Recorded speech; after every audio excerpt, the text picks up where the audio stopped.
needs a long wordy intro. Let's just get into it. And just so you know, everything that I used will be in the description box below. Okay, so excuse all the mess, but this is my very, very, very rough first draping. This initial draping was me just playing around with fabric scraps I had, so to spare you me talking about my plans for literally 6 minutes, I'm just going to show you me using the draping method on a dress form that's been adjusted to my measurements.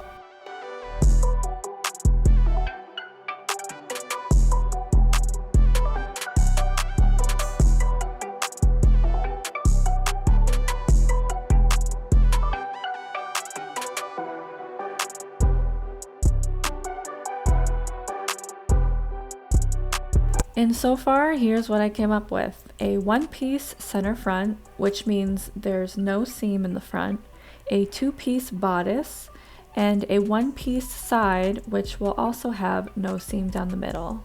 The back, however, will be divided into two pieces with a center seam. This is only a draft, however, so keep in mind that there are many changes to come. Okay, I just want to point out that it is 10:30 p.m. and I just had a thought and I decided to kind of change what I did here. So thankfully I didn't move on and cut anything else out. But I decided to take away this point here because I realized that that point wasn't there on the actual video game. Their top was straight across and then the bodice was the only thing that had any curve around the bust. I'll be sewing two double-ended darts which will cinch the waist and allow the front to open up at the bust and at the hip. I marked the darts and then cut off any other reductions I made and then traced the pieces on the paper. Then I marked the seam and hem allowances. Besides the two bodice pieces, all the other pieces will be one piece, meaning there will be no seam at the waist combining a bodice and a skirt. Rather, they will extend all the way down to the hem. Well, I have two pattern pieces drawn out. Well, one of them's mostly drawn out. I have a little trick to provide symmetry, but let me show you. Okay, so here is the center front. This is going to be cut on the fold. There's a dart here. This is where it's kind of like in the middle of the bust, and then I had the added seam allowance. And then here is the center. So it's only half drawn out because what I want to do is I want to cut the side, and then along this line I'm just going to fold this over, trace it, and then cut it out fully. So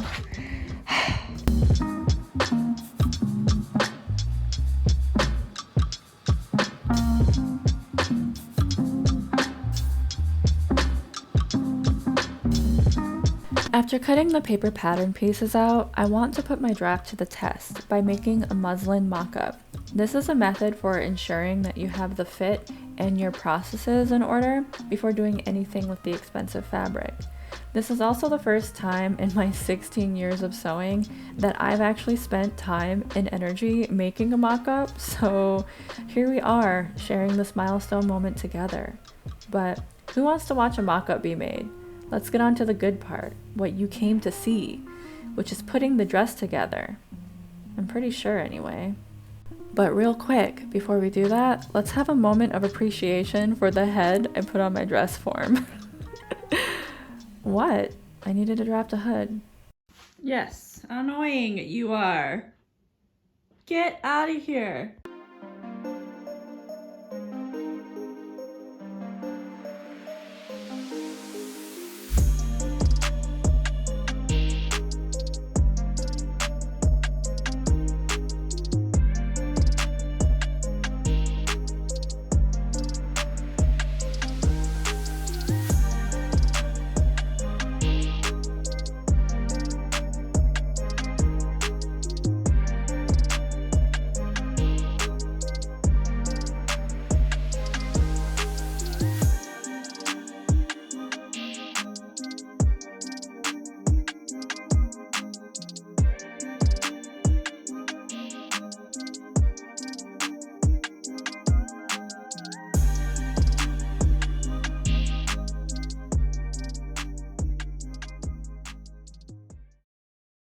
If you're wondering, I'm using a satin jacquard fabric. The rose stitching isn't an exact match to the swirls on the Dimitrescu dresses, but close enough, and you know what?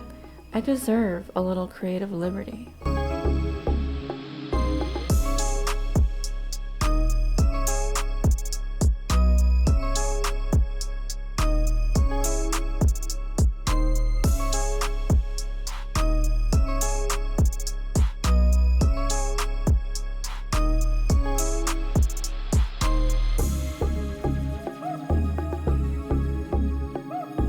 After I sewed the darts, I pressed them flat, directing them towards the middle.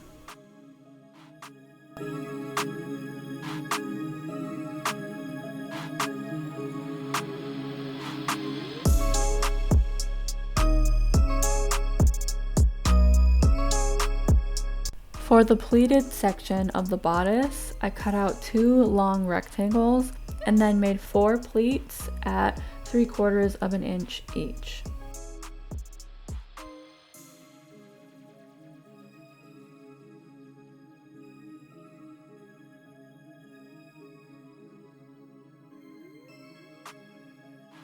I laid the pattern piece onto the pleats so I could make sure that everything was the right size and to my liking, and then I ironed the pleats flat.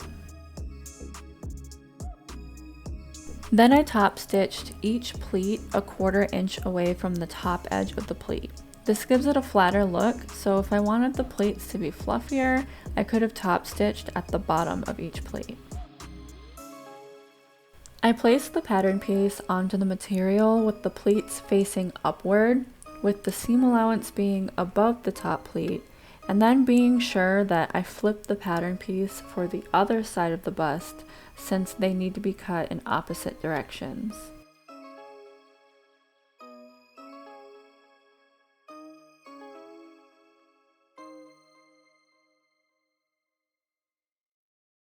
I also cut these pieces out of some satin that I had left over from my fancy shell regalia, and these are to line the inside of the pleated pieces.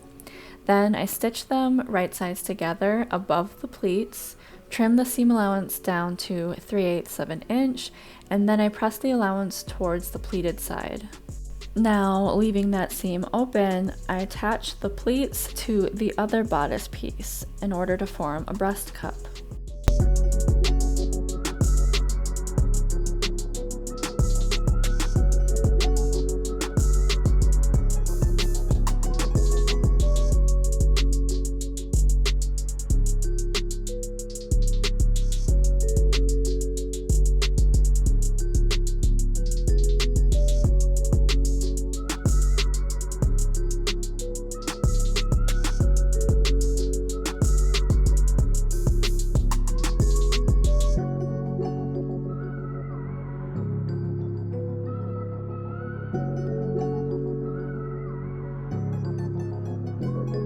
Then with my tailor's ham, I pressed the seam allowance towards the pleats before folding that seam right sides together and pressing flat again.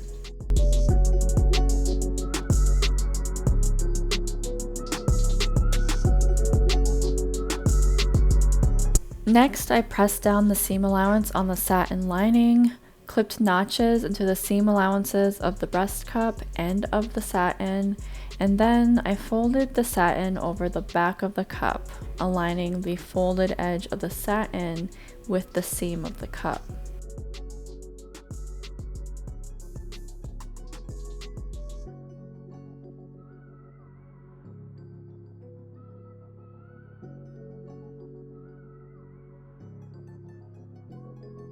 After that, I clipped a 1/2 inch notch where the cup meets the shoulder strap, and then I folded that seam allowance into the cup. Then I top stitched across the entire top of the cup and down the middle of the cup. The stitch down the middle of the cup catches the satin lining. In hindsight, I kind of wish I would have cut lining pieces for the other side of the cup as well, but I was worried about there being too much bulk inside the cup, but I'm sure it would have been fine, and I psyched myself out of a good lining, so yeah.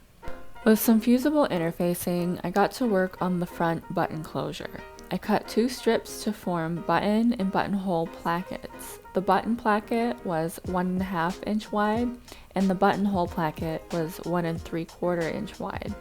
With a 1/4 inch seam allowance, this would form a perfect 1/2 inch wide button closure, with the plackets simply replacing the seam allowance being taken from the center front piece. Hopefully that made sense. The interfacing is important here because it gives the material more structure and stability. Otherwise, the holes and buttons could simply just rip through. I found and marked the middle of the center front piece and then drew a 7.5 inch line downward, and then I cut along that line. At the bottom, I cut a 1/2 inch wide horizontal line, basically altogether cutting a T shape. Side note, in hindsight, I wish I would have made this closure a little longer than 7.5 inches, but it still looks nice and it's still functional.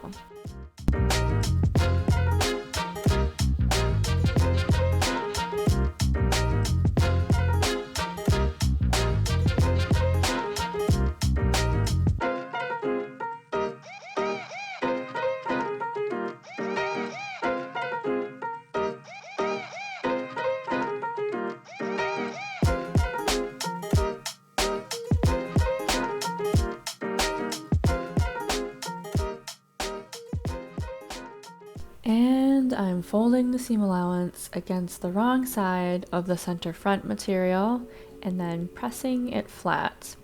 Then I pinned the plackets into place, one on top of the other, and stitched over them at the bottom of the closure. This ensures that they stay in place and they don't flop about.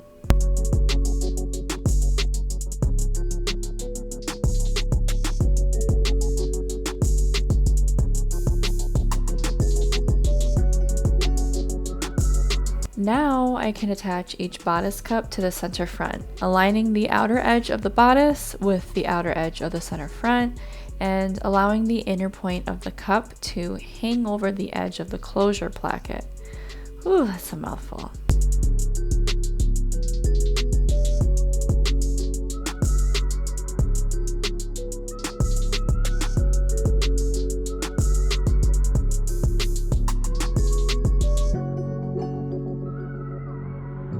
With my tailor's ham, I ironed the seam downward against the center front material, folded the inner corners of the cup inward, and then top stitched right under the bodice cup to hold that seam allowance in place.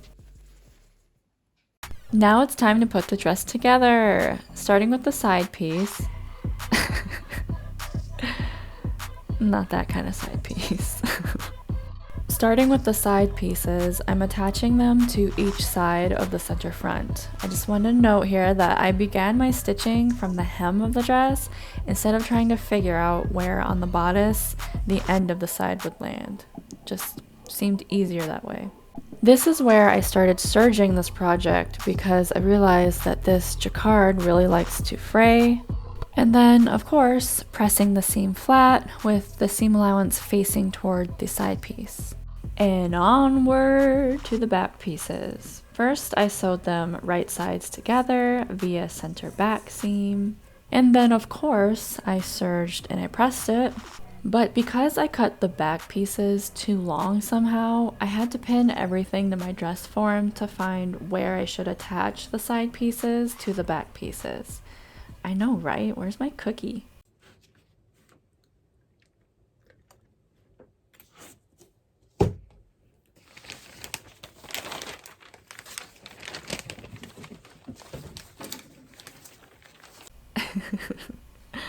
I just thought that clip was funny with the original sound. Anyway, next is the sleeves. I already completed one sleeve before filming just to make sure I have all my processes in order. But first I found the center of the side piece and then I marked it.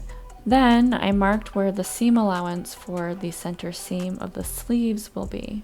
Now, right sides together, I will line up these marks and begin pinning the sleeve all around the armhole of the dress, pinning both ends of the sleeve first and then working my way up towards the shoulder, which I now realize I forgot to mention that I sewed the shoulders of the back pieces to the bodice pieces, forming like a shoulder strap, and then I serged it and then pressed the seam towards the back. This is why I gotta stop filming so late in the evening. And again, because apparently gays can't do math, I somehow ended up with my sleeve being a tiny bit bigger than the armhole, so I just formed a single pleat at the top of the shoulder.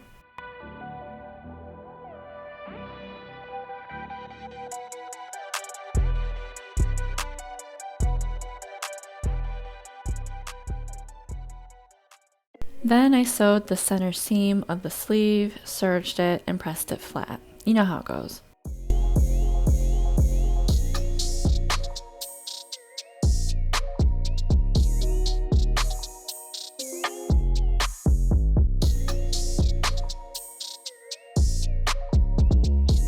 After that, I returned to the seam where the sleeve joins with the armhole.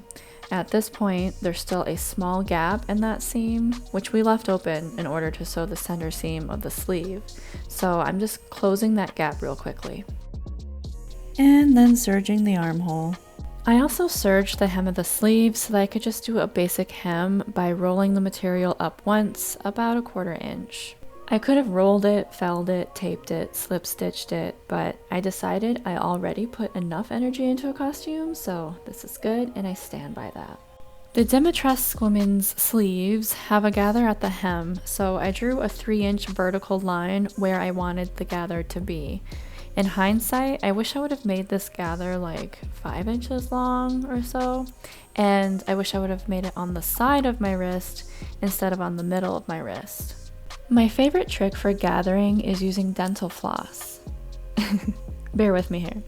Floss is strong and less likely to break than thread, but also thinner than yards or cords.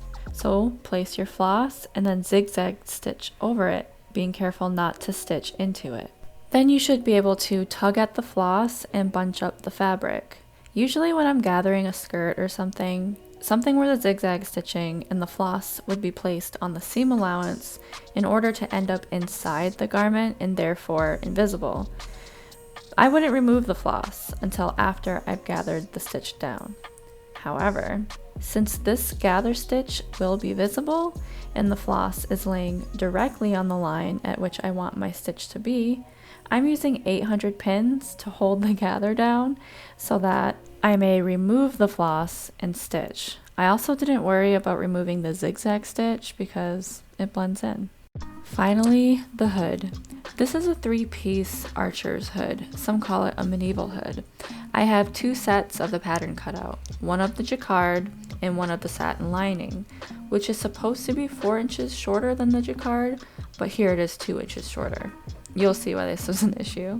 For each fabric type, I need to attach the long rectangular piece to the rounded edge of each hood piece. After stitching, I clip notches in the seam allowance at the round areas, which allows seams to lay flat around curves.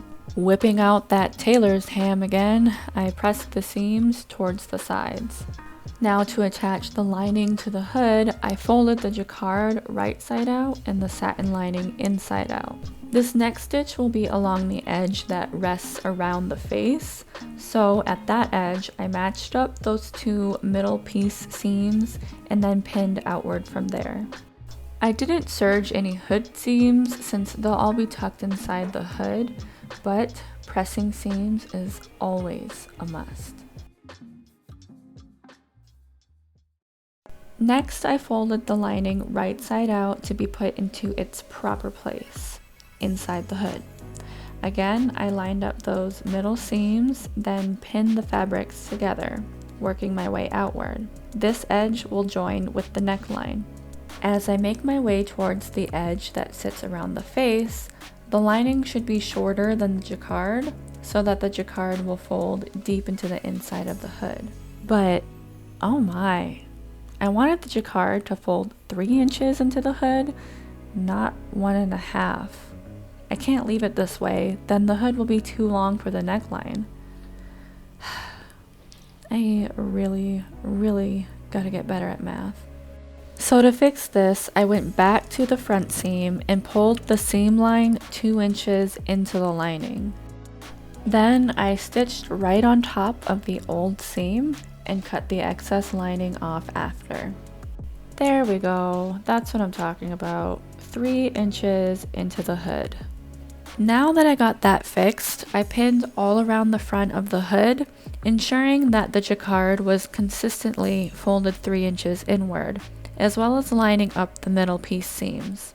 I then spent forever lining up the middle piece seams of the lining to the middle piece seams of the jacquard on the rounded part of the hood. I'll show you why in just a moment, but first, I lightly pressed the front of the hood just to make the stitching process a little easier, and then I top stitched a 1/4 inch away from the folded edge. Then I carefully top stitched on each of those middle seams. This really cements the lining to the jacquard.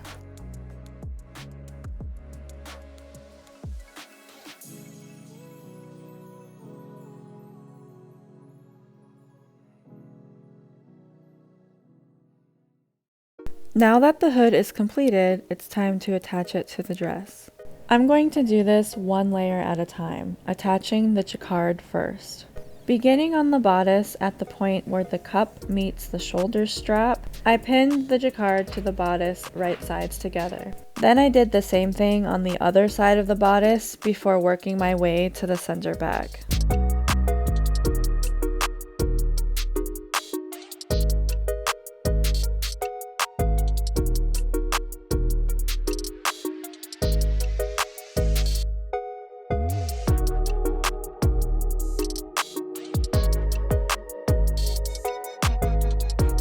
I had a tiny amount of extra neckline, so I just formed a little pleat in the center back. It's hidden by the hood anyways.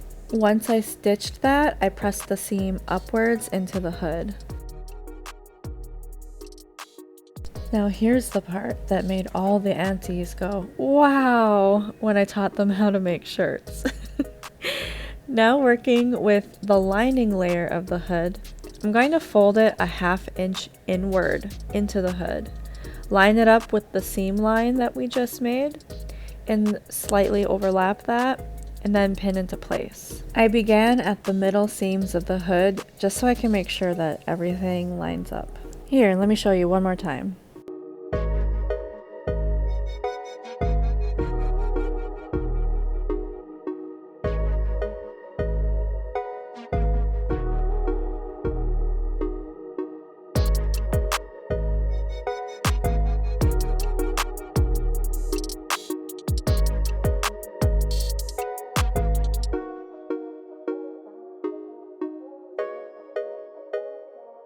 Once I got the entire lining pinned on, I top stitched about 3/8 of an inch from the folded edge of the lining. Then I hemmed the skirt the same way I hemmed the sleeves, but I mean, I'm sure y'all get hems by now. So yeah, after this I turned on a comforting movie, and then I sewed on the buttons and buttonholes for the closure, as well as hand stitching the bottom of the closure. But wait! I think there's more. Is that? You didn't think I wasn't going to indigenize this, did you? Come on, who do you think I am? Maybe this was too much, maybe not, but this Dimitrescu daughter is an indigenous Dimitrescu daughter. Therefore, she needs some beads. In addition, out of Bella, Daniela, and Cassandra, Cassandra is the one with brown hair, so I chose her to cosplay. But every choker you can find is Bella's red, and I need Cassandra's yellow, so I bought some cheap yellow nail polish and painted over it. And I present to you Cassandra Dimitrescu.